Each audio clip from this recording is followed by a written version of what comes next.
Bienvenidos y bienvenidas al programa Sobre la Mesa, una producción del Centro de Investigación en Estudios Políticos y el Canal UCR. El pasado 7 de abril se realizó un histórico plebiscito precisamente en el distrito de Río Cuarto. Donde el distrito de Río Cuarto se impuso más bien a Santa Rita y Santa Isabel para convertirse en la cabecera de precisamente el cantón número 82 de nuestro país. En ese sentido es que nos pareció muy interesante poder analizar hoy qué fue lo que pasó en ese plebiscito.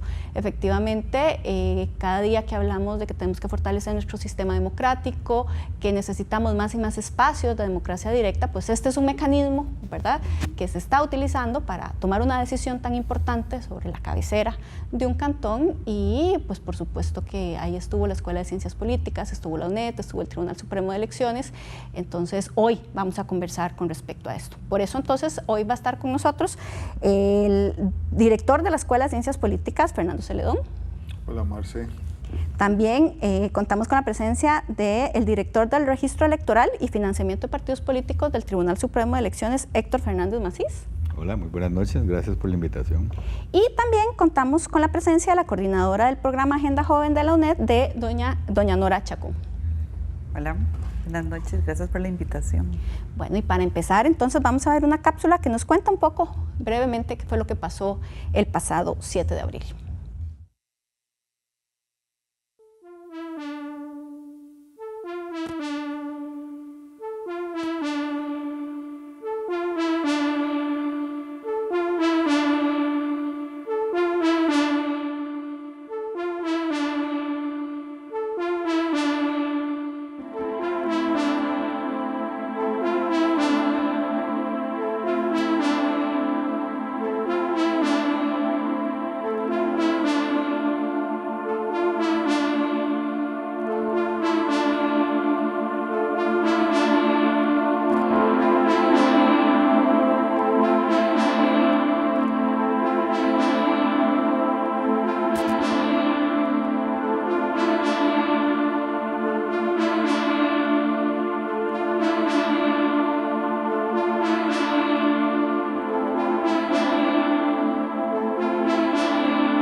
Don Héctor, tal vez empezamos con usted, porque al ser del Tribunal Supremo de Elecciones nos podría, digamos, explicar qué implicaciones tiene, ¿verdad?, para el tribunal lo que fue este plebiscito y además por qué es que se plantea que es un acontecimiento inédito.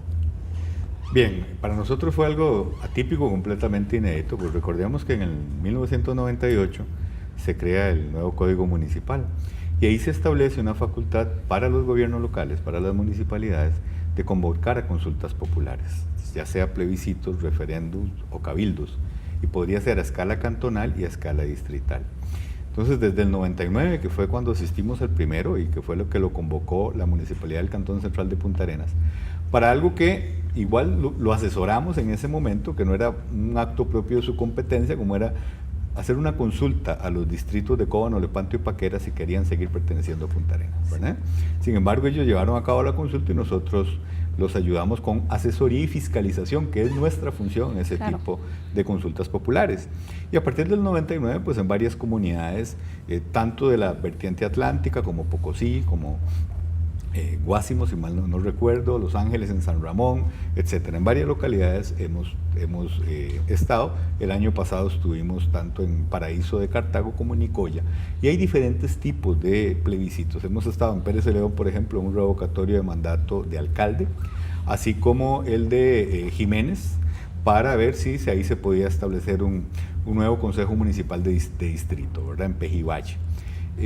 Pero en este caso no fue un plebiscito que está convocando una municipalidad. Recordemos que a nivel nacional la única figura que primero estaba por constitución, luego se creó la ley correspondiente, es el referéndum, que se refiere solo a aprobación, modificación o derogación de leyes. ¿Qué pasó en este caso? Como ustedes pudimos ver ahora en la cápsula, los vecinos de Río Cuarto, la comunidad de Río Cuarto, tenía una lucha de bastantes años para convertirse en cantón. Es atípico también, el último cantón que se había creado, si mal no recuerdo, fue el de Garavito, hace bastantes años, pero ya ahí en Garavito funcionaba un consejo municipal de distrito, claro. Es decir, ya tenían una infraestructura administrativa, por lo menos que estaba prestando servicios. Simplemente al hacerse cantón, pues esa infraestructura siguió creciendo y adquirió un poco más de autonomía. Pero en el caso de Río Cuarto, no, ni siquiera existía en ese único distrito del cantón de Grecia un consejo municipal de distrito. Y era un distrito que quedaba a más de 70 kilómetros, si mal no recuerdo, de la cabecera, en este caso Grecia, con todas las dificultades que pudimos ver ahí ello conllevaba. Bueno, logran la aprobación de la ley en el 2017, pero entonces ahí entra un conflicto. Primero, número uno, cómo iba a ser esa transición, ¿verdad? Cómo iba en la próxima elección municipal, que la que se avecinaba era la del 2020, la que tenemos el próximo año en febrero, cuando esa gente quedara electa, ¿qué iba a pasar? ¿Dónde iban a meterse? O sea, ¿dónde iban a asumir sus funciones? Y estaba el otro aspecto, que es la cabecera. O sea, iba a ser solo un distrito, iban a ser más, habían poblados, todavía no existía la distritación geográfica correspondiente. Entonces es una ley que se aprobó, pero no se había publicado, no había entrado en vigencia. Por otro lado, administrativamente se realizaron las actividades necesarias o las gestiones para establecer los distritos que iba a tener este nuevo cantón y se crean estos 3 nuevos distritos. Y concomitantemente entonces empiezan en la Asamblea Legislativa con los procesos de enmienda. Ahí participó también activamente el tribunal. A los efectos, donde el tribunal en algún momento tuvo que dictar unas resoluciones cautelares estableciendo que mientras no existiera como tal la municipalidad de Río Cuarto, pues la municipalidad de Grecia tenía que seguir velando por los intereses de los ciudadanos, de los municipios de ese distrito, ¿verdad? Y tenía que dar toda la colaboración del caso. Como no había un consenso, se crean los distritos y no logró darse dentro del trámite administrativo un consenso de en cuál distrito iba a estar su cabecera. Todos quieren ser la cabecera. La importancia principal de la cabecera es que será la sede del gobierno municipal. Entonces la decisión salomónica que toma la Asamblea Legislativa es decir, bueno, entonces que el Tribunal Supremo de Elecciones realice ahí un plebiscito para que sean los mismos electores de Río Cuarto los que decían cuál va a ser la cabecera, solo que en un primer momento lo querían hacer el mismo día de la elección municipal. Y se decía, bueno, pero el mismo día de la elección municipal, y si gana, la elección es en febrero, ya en mayo tienen que asumir las autoridades, hay muy poco tiempo. Al final se logró, incluso intervino el IFAM y otras instituciones públicas y otros, se logra que en la enmienda se establezca este plebiscito 3 meses después de aprobada esa reforma. Por eso fue que la reforma se aprueba en enero de este año. Y ahí mismo es por una orden legislativa, o sea, por una ley de la República, que se le ordena al Tribunal Supremo de Elecciones ya no solo asesorar, ya no es la Municipalidad de Grecia la encargada de hacer la consulta, sino que sean directamente el tribunal. Para nosotros fue una oportunidad muy valiosa en diferentes sentidos, ¿verdad? Número uno, con las municipalidades, como bien somos asesores, somos supervisores, somos fiscalizadores, pero hay ciertos aspectos de organización que no nos compete tomar, ¿verdad?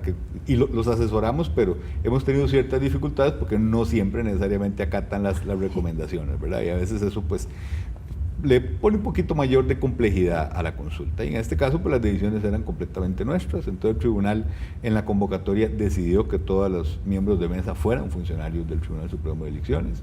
Decidió que la fiscalización, como no habían organizaciones que estén detrás de la consulta. Esto no es una elección de autoridades pura y simple. Claro, es que Pues, la comunidad... pero que la fiscalización, para tratar de hacer emular lo que es una elección común y causar el menos impacto en el conocimiento y la información de los ciudadanos de cómo votar y demás, pues que fueran los mismos partidos políticos los que tuvieran las facultades de fiscalización.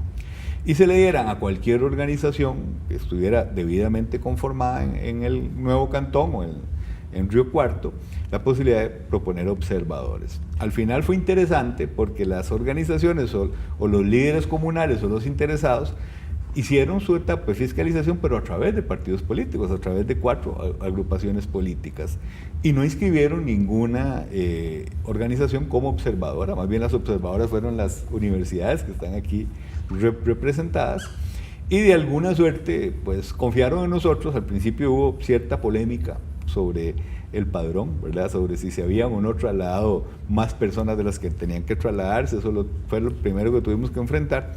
Pero bueno, nos tocó completamente tomar la organización, porque para nosotros es interesante, como le digo, porque hay cosas que no hemos podido hacer a nivel nacional. Por ejemplo, no hemos podido hacer a nivel nacional que dejen al tribunal encargarse los miembros de mesa, como sucede en la mayoría de los países, ¿verdad? Sí, siempre tiene que haber otros partidos, pero aquí no. Oportunidad que cada vez la ocupan menos, ¿verdad? Eso nos causa complicaciones.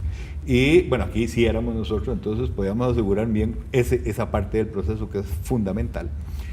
Y dejar que los demás fiscalizaran y observaran, es decir, que estuvieran atentos. Pero la otra incógnita para nosotros era, bueno, ¿cómo iba a estar esta participación? No teníamos registros de un asunto de esta naturaleza. Decidir la cabecera de un cantón era algo inédito.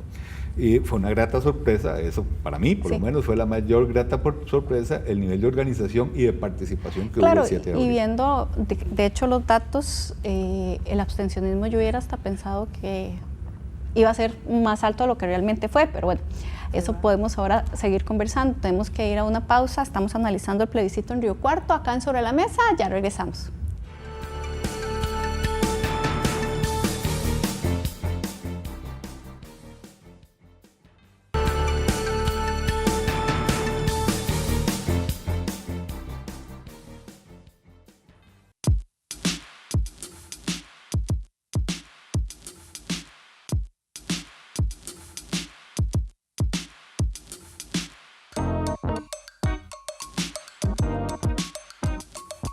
Estamos en el plebiscito en Río Cuarto. ¿Y por qué es importante que Agenda Joven participe en este plebiscito? Porque en las últimas elecciones la participación de las personas jóvenes pudo haber sido una participación más importante.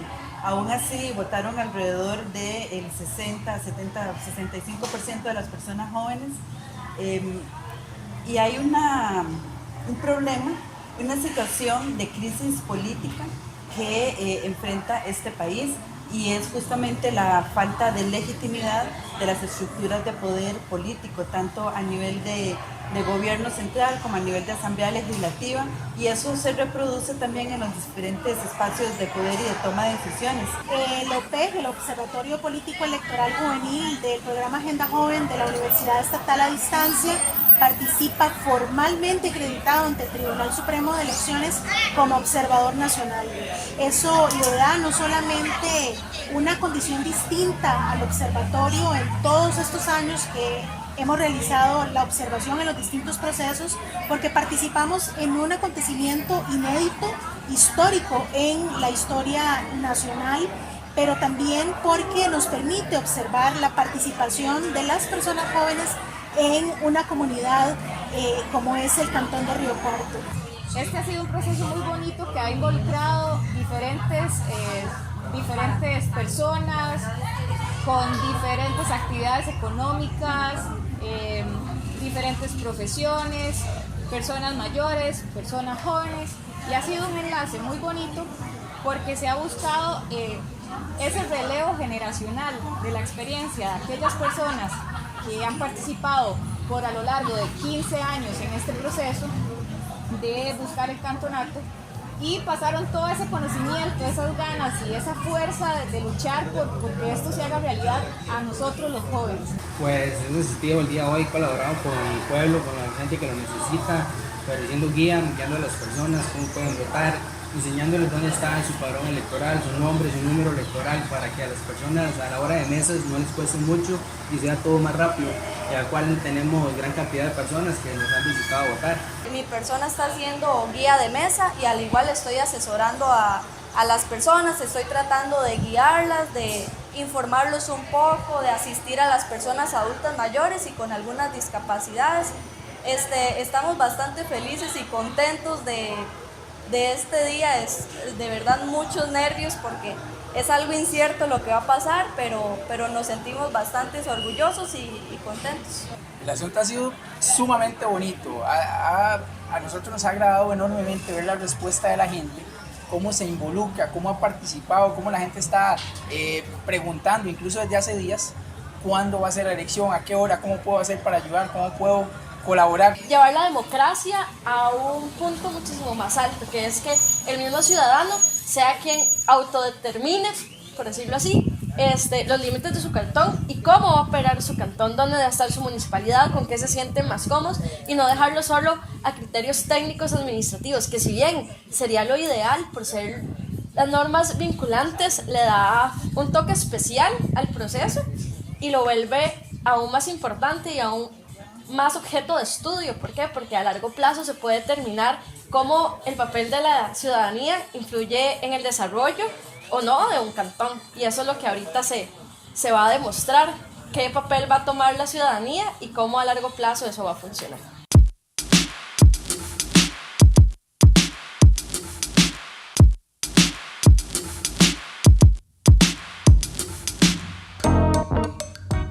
Continuamos en Sobre la Mesa analizando precisamente el plebiscito de Río Cuarto y bueno, lo que acabamos de ver es efectivamente un material que hizo el programa Agenda Joven de la Universidad Estatal a Distancia, que les agradecemos por el trabajo y por habernos permitido utilizarlo acá en el programa.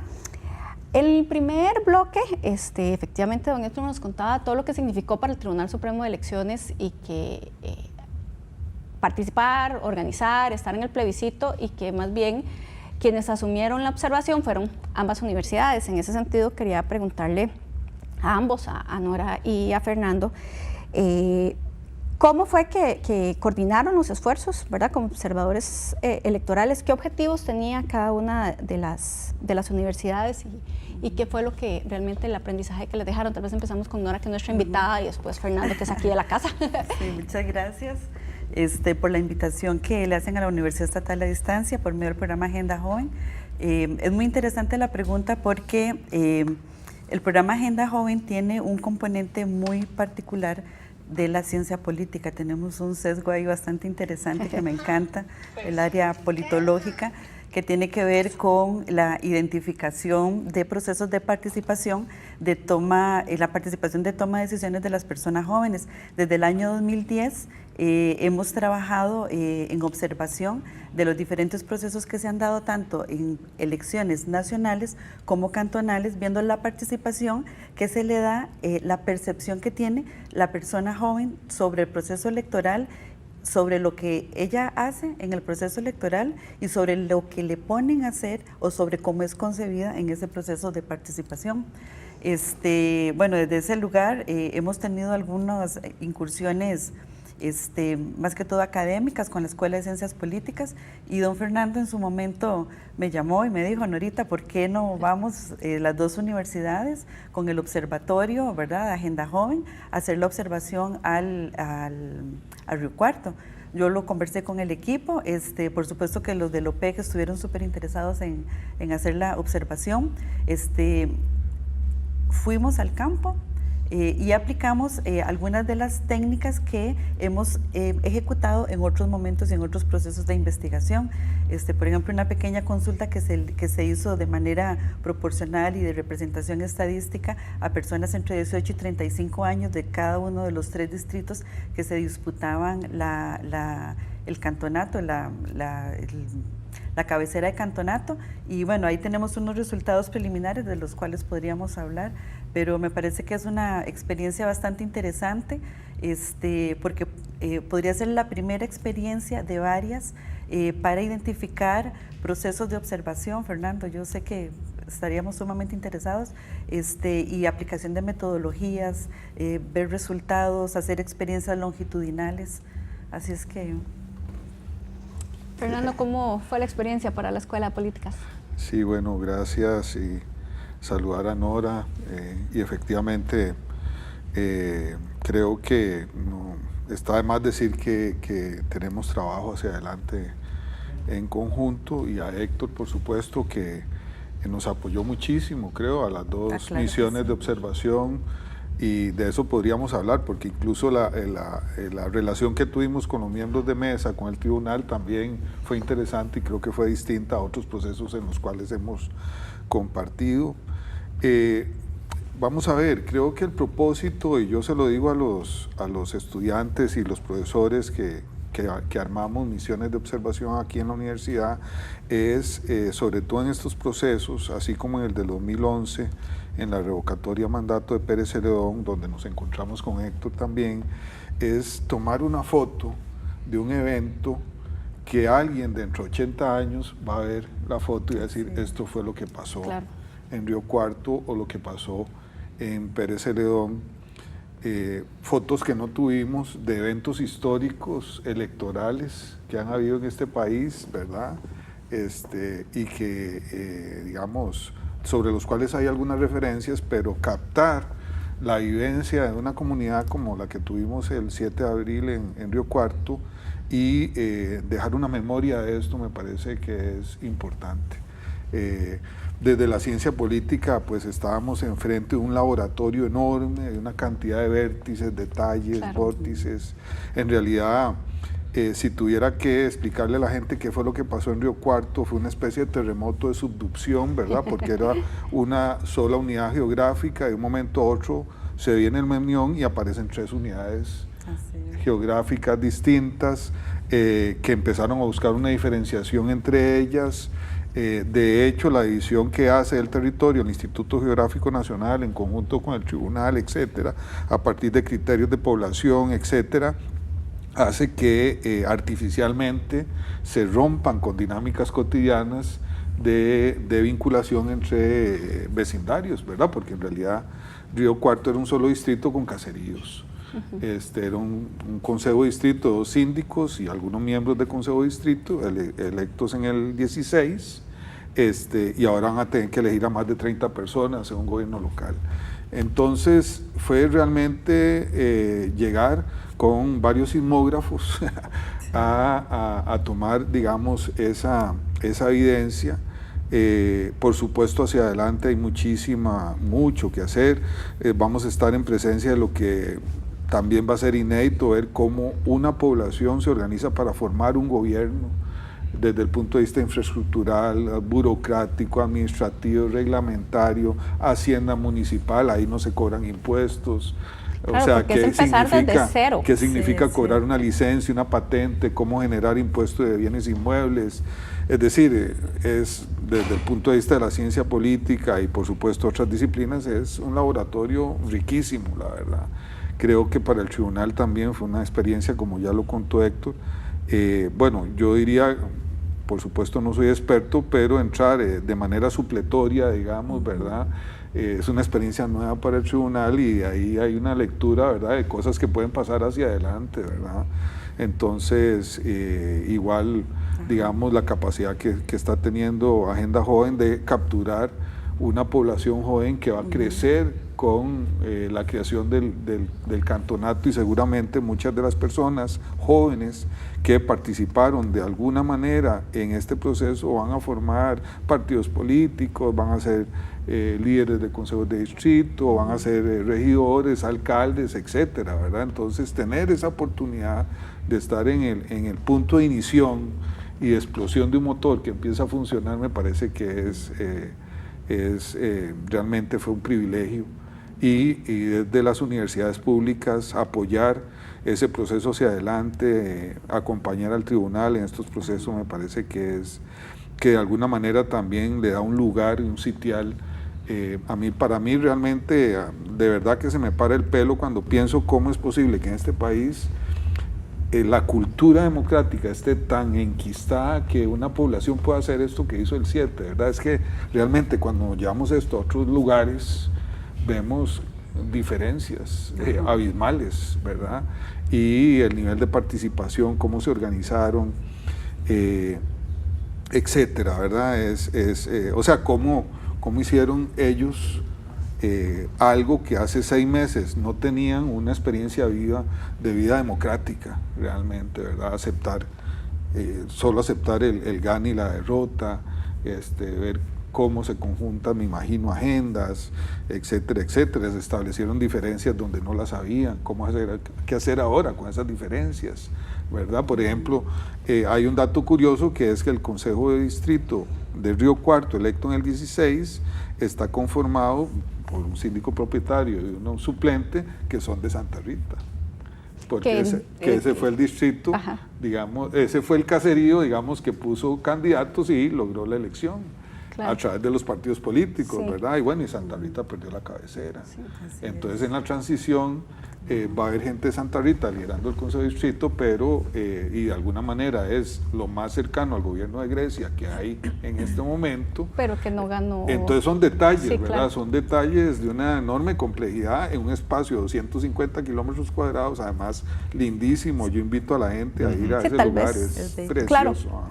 Quedémonos con esa idea precisamente de que efectivamente ahí es algo, digamos, tan inédito, ¿verdad? Y tan propio, ¿verdad? Y que es tan importante que precisamente por eso estamos haciendo este programa, ¿verdad? Porque que tomen la decisión de manera absolutamente autónoma, ¿verdad? Un grupo de personas es realmente algo muy, muy importante. Vamos a ir a una pausa y ya regresamos.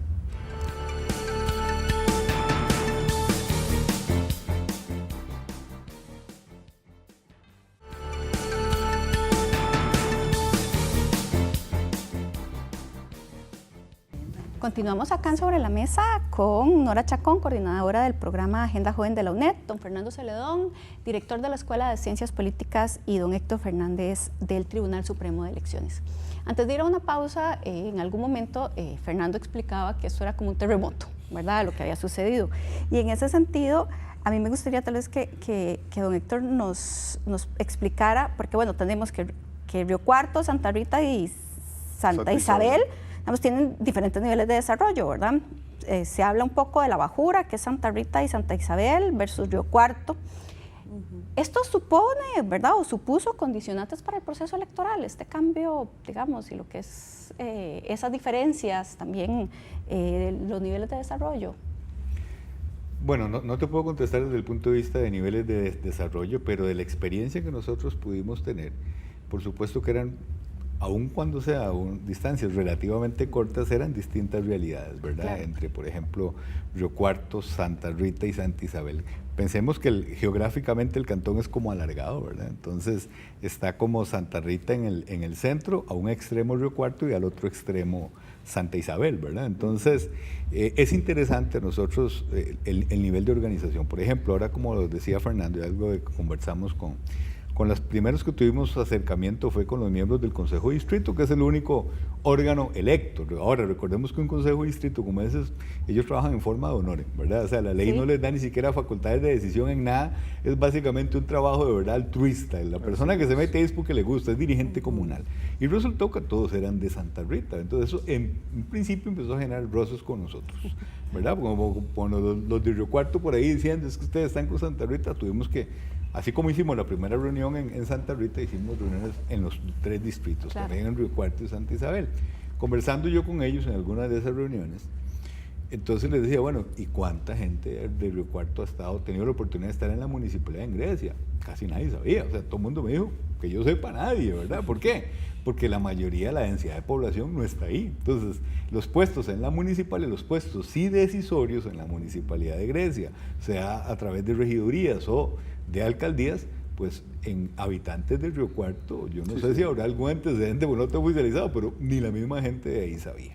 Versus la posibilidad que esto le está enfrentando el año entrante, de que todos los que van a tomar las decisiones, todos van a ser municipios de Río Cuarto ahora. Gente que las decisiones las estaban tomando en sus comunidades, gente que tal vez ni conocían ahí, ¿verdad? Gente que estaba a 70 kilómetros de ahí. Entonces, para ellos yo creo que eso tiene un impacto y sobre todo que los motivó a organizarse, porque como le digo, hemos tenido la oportunidad de estar en varios plebiscitos en otras comunidades y te puedo decir que no había visto yo el nivel de organización que ellos tienen. O sea, Río Cuarto tenía un poquito menos en el padrón de electores que Santa Rita.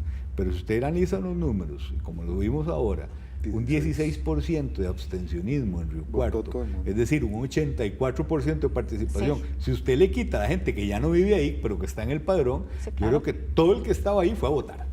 Casi que se lo puedo asegurar. Eso no es fácil. Eso no es fácil, sacar a la gente a votar. No es un cantón donde todo queda muy cerquita, ¿verdad? Porque hay algunas comunidades que quedan un poquito alejados de centros de votación y eso habla, por un lado, de muy buena organización y por otro lado, del entusiasmo que tiene la gente de poder tomar sus propias decisiones. Pues yo creo que aquí, tanto Fernando como Nora, que es su campo, es su especialidad, va a ser algo muy rico empezar a sacar conclusiones, como decía Fernando, de ese sentimiento, de esa cultura democrática que pudimos observar, que creo que es reflejo del país, y lo vimos ahora. Fernando mencionaba a Pérez Celedón. Sí, en Pérez Celedón vimos una organización así, que era otro tema, ¿verdad? Y sabemos que revocar, el único caso de revocatoria de mandato de un alcalde, sí, porque es difícil. O sea, en Paraíso lo vimos, o sea, no es fácil revocar un mandato por los porcentajes que hay, y ahí a base de organización se logra, y vimos participación. Obviamente Pérez Celedón es muchísimo más grande, pero eso para nosotros fue muy interesante ver, y sobre todo jóvenes cómo trabajaron y llegar. Bueno, estuvimos creo que con Nora en Santa Rita, cómo llegaban buses a dejar los electores, a esperarlos, a llevarlos, organizar desde no solo las llevar a los electores, sino todos los días con su atuendo, con su camiseta, con su líder, organizándolo, desde cómo se daba la alimentación a todos ellos, hasta cómo tenían que guiar. O sea, ellos mismos sabían usar las aplicaciones, que eso es muy interesante con los jóvenes, ¿verdad? Nosotros tenemos, por ejemplo, la aplicación a través de nuestra página web para buscar dónde le toca votar a las personas, pero lo vivimos mucho en elecciones nacionales. La gente, digamos, de 35 para arriba, aunque trabajen con dirigentes, siempre es, no, pero ¿cuál es el número donde tengo que llamar, verdad? O el mensaje, pero buscar en una página web no es fácil. Ahí los jóvenes los veíamos algo sumamente natural. Le decían a la persona, ¿dónde le toca votar? Ni veían el padrón, era tan fácil. Para ellos en el teléfono, vamos, yo lo llevo. Esto para nosotros es muy rico, es muy interesante. ¿Puedo ahí? A ver, adelante. No, porque en realidad, digamos, volviendo al tema del terremoto, hay un ordenamiento territorial nuevo y el tribunal de alguna manera tiene que ajustar, digamos, las mesas, la cantidad de mesas, la cantidad de juntas, más o menos hacer una redistribución lo más equilibrada que se pueda del padrón, ¿verdad? Por distribución geográfica. Y eran 16 mesas y 11 juntas receptoras de votos, ¿verdad? 11 centros de votación y 16 juntas receptoras. Exactamente. En realidad no era mucho, ¿verdad? Y tampoco era mucho votante, pero sí podemos decir, para que la gente se ubique, hay una parte de Santa Rita que está en las laderas traseras del volcán Poás, ¿verdad? Que desde el Valle Central no lo vemos, ¿verdad? Allá por la laguna de Ule o la laguna de Cote, ¿verdad? Que es una zona alta, fría, nubosa, etcétera, lindísima, ¿verdad? Ahí había una mesa, una mesa y una junta para recoger, creo que eran 40 votos. Para 40 votos. En Santa Rita, en Santa Rita y en Río Cuarto sobre todo, había mesas que recogían más de 500 votos. Sí, entonces, bueno, o sea, la necesidad, digamos, de crear una especie de red para capturar la mayor cantidad de votos era todo un desafío para el tribunal, ¿verdad? Obviamente dependía de la respuesta de la gente. Santa Isabel ahora es el distrito con más territorio, pero es el distrito con menos población. Con menos población. Entonces, toda esa dinámica me parece que en pequeñito, porque en realidad es en pequeñito, es pura micropolítica, hace que nosotros como instituciones, como centros de enseñanza, de ejercicio de la ciencia, de fiscalización de procesos electorales, podamos desarrollar actividades que nos dejen muchas experiencias hacia adelante, ¿verdad? De cómo apoyar estas poblaciones, eventualmente hay cosas que no van a dejar de pasar. Creo que lo de Nosara va a estar ahí flotando un poco en el ambiente, ¿verdad? Lo de los 3 distritos de la península, sí, etcétera, que siguen etcétera. estando ahí. Sí, sí, son cosas que me imagino que a San Isidro de Peñas Blancas, por ejemplo, que está más o menos cerca de ahí, la gente debe estar rascándose la cabeza, ¿verdad? Etcétera. La otra cosa que nada más rápidamente menciono es que fue realmente muy especial, y yo voy a decir que emocionante, la cantidad de señores de más de 80, 90 años, fundadores de ese lugar, que llegaron ahí en los años 50, 40, etcétera, prácticamente tomados de la mano, llegando a votar, porque para ellos eso era un acto fundacional que esperaron prácticamente toda su vida, ¿verdad? Llevados de la mano de jóvenes, Nora, ¿verdad? Así es. Que eso ahora, Sí. digamos, me da pie precisamente para Ajá. preguntarle a Nora, porque ahora en la pausa usted, ¿verdad?, un poco nos decía que había como experiencias muy interesantes, intergeneracionales, que nos introduce Fernando, y que también, bueno, ¿cuál fue yo vi, digamos, en los videos El como vínculo. la participación de los jóvenes muy emocionados? ¿Cuál fue la participación joven, efectivamente? Realmente fue una participación muy interesante, porque hay una observación que se hizo en el proceso, y hay un momento como culminante, como que hay un momento clave en la observación, y fue un momento en el que las personas que llegaron ahí probablemente en los años 70, 60, cuando el Estado Nacional estaba promoviendo políticas a nivel de agricultura, que se asentaron ahí varias familias, varias comunidades, empezaron a tener sus pequeñas parcelas, empezaron a producir, empezaron a crear una comunidad, empezaron a idear una historia y a pensarse en una comunidad. Y llegan ahora a un momento en el cual ya ellos son cantón, pero pasaron por un montón de momentos. Muchos de ellos vendieron sus parcelas a las piñeras. Hubo una gran depresión económica en la comunidad, porque bueno, ahora es un cantón que el 50% de su población está en pobreza, y de ese 50% un porcentaje alto también está en pobreza extrema. Casi el 50% también tiene al menos una necesidad básica insatisfecha. Y hay muchas piñeras, hay muchas personas jóvenes que la gran mayoría de las personas jóvenes que están ahí son hijos de madres solteras, casi no tienen relación con sus padres, hay un alto nivel de desempleo. Entonces, en este contexto, estos señores que llegaban a votar con 80 años, muy felices, ¿por qué? Porque están culminando un proyecto y tienen muchas esperanzas. Y las personas jóvenes que los llevaban para que les tomaran la foto, que los llevaban a votar, recibían con mucha satisfacción a esas personas, porque estas personas se habían organizado de manera particular, de manera individual, de manera grupal, con sus grupos en el colegio o los grupos de barrio, para que fueran a votar, para que los de Río Cuarto, las personas de Río Cuarto votaron por Río Cuarto, por los que estaban en Santa Rita, votaran por la opción de Santa Rita, pero ellos espontáneamente se organizaron. Entonces hay un momento en este proceso electoral en el que hay una historia que inició con esperanza, que se truncó por problemas económicos, ¿verdad? Cuando también el Estado se retira del apoyo que da, sobre todo al agro, y lo que pudo afectar a esta población, y el momento en el que surge una esperanza con gran participación de personas jóvenes. A mí me llamó mucho la atención porque especialmente en Río Cuarto se notaba mucho a nivel del liderazgo y de organización política del proceso de personas jóvenes.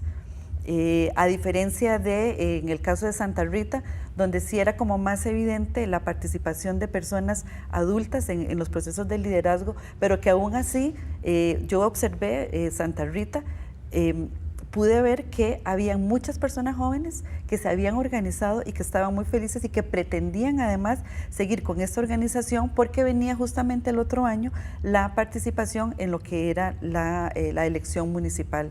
Entonces yo creería que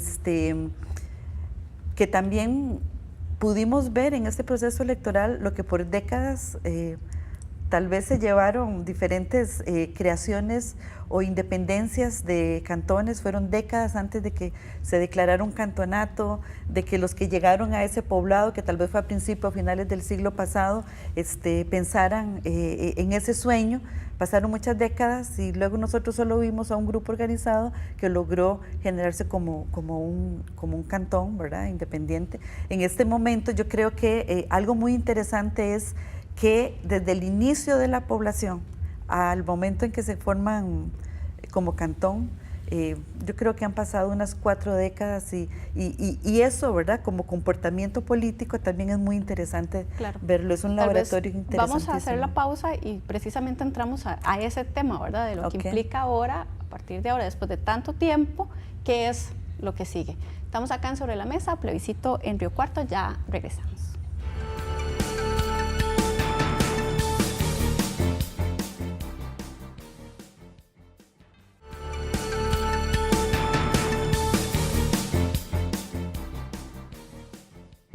Continuamos acá en Sobre la Mesa analizando el tema del plebiscito en Río Cuarto. Tal vez una reflexión, digamos, final en el sentido de lo que implica un plebiscito. Y en ese sentido, tal vez, Nora, hubo críticas, ¿verdad? Y bueno, también probablemente tiene que ver mucho con lo que don Héctor nos explicó al inicio, ¿verdad? De que al final los partidos políticos en alguna medida se organizaron. Se politizó mucho el plebiscito. Yo creo que sí, y se politizó en el sentido aristotélico, porque las personas de la comunidad de Río Cuarto se pensaron a sí mismas para crear la comunidad en la cual quieren vivir. Cada uno de los distritos trabajó fuertemente y trabajó a nivel intergeneracional para poder crear comunidad. Entonces, desde el punto de vista aristotélico, lo que para mí realmente es la política, sí se politizó y eso me parece que es maravilloso. La participación de partidos político-electorales en el proceso, yo, digamos, no la observé de manera muy evidente. Yo creería que habría que revisar en los métodos que aplicamos ahí en las entrevistas, si a la hora de hurgar hubo influencia de partidos políticos. Sin embargo, en las encuestas que hicimos, cuando preguntamos si había influencia de partidos políticos o quienes les capacitaron o quienes les indujeron al voto, siempre hicieron referencia a ellos mismos, a los grupos organizados de su comunidad que querían ser cabecera de cantón. Nunca hicieron referencia, es decir, no vi una sola respuesta que hicieran referencia a un solo partido político. Entonces, desde ahí yo creo que también como laboratorio desde la ciencia política fue extraordinario también desde ese punto de vista. Fernando, en ese sentido, porque además sí hubo como movimiento en redes de algunos diputados y diputadas como de la zona, ¿verdad?, haciendo un llamado. Yo creo que guardando las distancias también estuvimos frente a un acto de independencia. Es decir, había un acto de independencia frente al centro, al antiguo centro de poder político que está en Grecia, ¿verdad? Donde está la municipalidad de Grecia, etcétera. Y aunque, bueno, un grupo de personas estaba dejando de ser griegos para ser riocuarteños o riocuartenses o cuartorrienses, o sea, están incluso tratando de construir su propia toponimia ellos.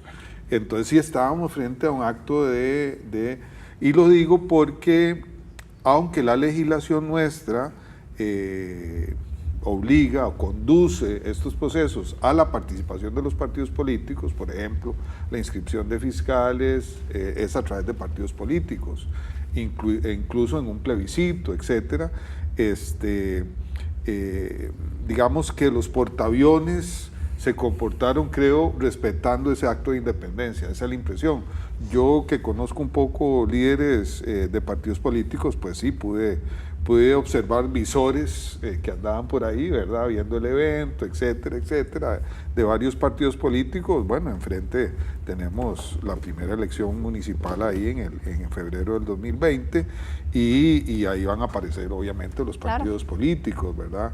Creo que el tipo de oferta que quería traer votos era una oferta propia de partidos políticos, aunque eran movimientos, ¿verdad? Es decir, que era o sea, cómo construir una idea de atracción para que tal o cual distrito fuera el centro, digamos, que recibiera el Palacio Municipal y por lo tanto convertirse de alguna manera en un centro, ¿verdad? Ahora Héctor decía que él no podía referirse a eso, pero en este país el poder político gubernamental se maneja a través de centros y periferias, ¿verdad? En todos los cantones hay un distrito central, ¿verdad?, desarrollado, con más población, más comercio, más instituciones, etcétera, y conforme vos te alejas de ese centro, pues va desapareciendo la población, el Estado, etcétera, etcétera. Aquí no va a ser la excepción.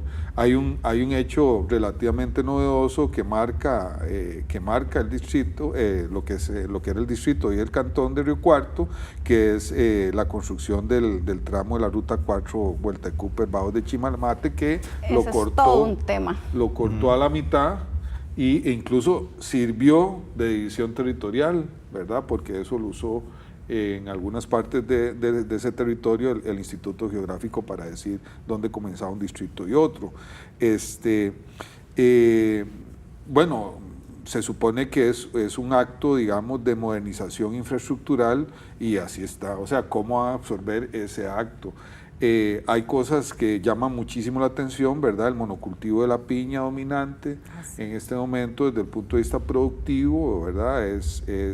Se supone que eso en este momento es el motor de la economía de ese cantón y es un monocultivo y eso tiene consecuencias, sí, de muchísimas sobre el medio ambiente implicaciones, también. ambiente, bueno, ahora que decías empleo, el tipo de población y de trabajador que requieren esas plantaciones, etcétera, etcétera, ¿verdad? Bueno, podemos decir en este momento que Río Cuarto es un cantón seguramente pluriétnico y multicultural, ¿verdad? Sí, por lo que atrae el monocultivo. Sí. Ahí estamos, nada más para terminar, enfrente de qué va a pasar con las ofertas de los movimientos que no quedaron, pero que eran ofertas interesantes de desarrollo de cada uno de los distritos. ¿Qué va a pasar con las vecindades, con Pital, con San Miguel, con La Virgen? Es decir, el entorno que está alrededor de Río Cuarto. Así que sí hay, digamos, réplicas del terremoto hacia adelante, ¿verdad? Esto no termina, más bien todo lo contrario, se abre a muchísimas más cosas. Tal vez nada más en un minuto, don Héctor, para cerrar. Y bueno, no sé en realidad cuánto se pueda referir por ser representante del tribunal, pero cuán peligroso también podría ser que esto, ¿verdad? Y ya que el tribunal por mandato de la Asamblea le plantearon el plebiscito, empecemos como a plantear que todo lo tenemos que plebiscitar en los cantones. Bueno, como te decía, es una potestad que ya no está ni siquiera en manos de la Asamblea ni del Tribunal, es una potestad que está en manos de los mismos regidores. Recordemos que la gran mayoría, o muchos de los cantones, son de 5 regidores, ¿verdad? Entonces estamos hablando que son 3 personas que pueden eventualmente, en ciertos casos, de mayoría simple, estar convocando un plebiscito. Y ahí se vino a principios de los 90, o sea, cuando estaba a principios de la ley del 98, se vinieron dando muchos, después tuvimos un impasse de varios años, hasta el 2018 que se vuelve. Entonces, yo creo que eso es parte de la dinámica de la comunidad, ¿verdad? Pero ahora nada más déjeme terminar con algo muy interesante de lo que decía ahora Fernando, de esos visores de los partidos. Y es que a mí me toca también por registro electoral ver la organización partidaria. Claro. Bueno, ahora los partidos tienen que, ahora no, porque ya habían hecho sus procesos de renovación de estructuras, pero para los próximos tienen que hacer ya su organización, cada partido, tomando en cuenta el cantón de Río Cuarto. Entonces yo creo que ellos ya tienen que haber identificados cada uno cuáles son sus intereses, cuáles son esos nuevos líderes, esos jóvenes que pueden ya empezar a coquetear para que vengan a sus filas, ¿verdad? Recordemos que interesante, por ejemplo, para este proceso no habían partidos provinciales en Alajuela, eran solo los partidos nacionales los que de alguna manera podían, hablando de los fiscales, que tuvieron que tener algún acercamiento, me imagino que los de la comunidad con los partidos para usar esa plataforma para los fiscales, y a los partidos les queda entonces ya los contactos, creo yo, para empezar a armar su organización, porque de alguna manera ya tienen que empezar a hacer esas alianzas o esas estrategias, porque ahorita estamos a la vuelta de la esquina, en octubre nos tienen que estar presentando sus nóminas de candidatos. Exactamente, entonces efectivamente ahora tenemos que ponerle atención a cómo se van a organizar los partidos, cómo se va a organizar una municipalidad, cómo se va a organizar el municipio desde cero, y efectivamente cómo además la comunidad va a a gestionar todos estos intereses, ¿verdad? Que es muy estuvieron probable, ahí, sí, Fernando, perdón, pero es que se nos No, acaba de rápidamente, es muy terminar. probable que aparezca un partido cantonal Puede ser. iniciando un cantón. Bueno, eso sería también muy interesante. Muchísimas gracias, Fernando, Héctor y Nora, por estar acá en Sobre la Mesa, y a ustedes por acompañarnos. Les espero la próxima semana.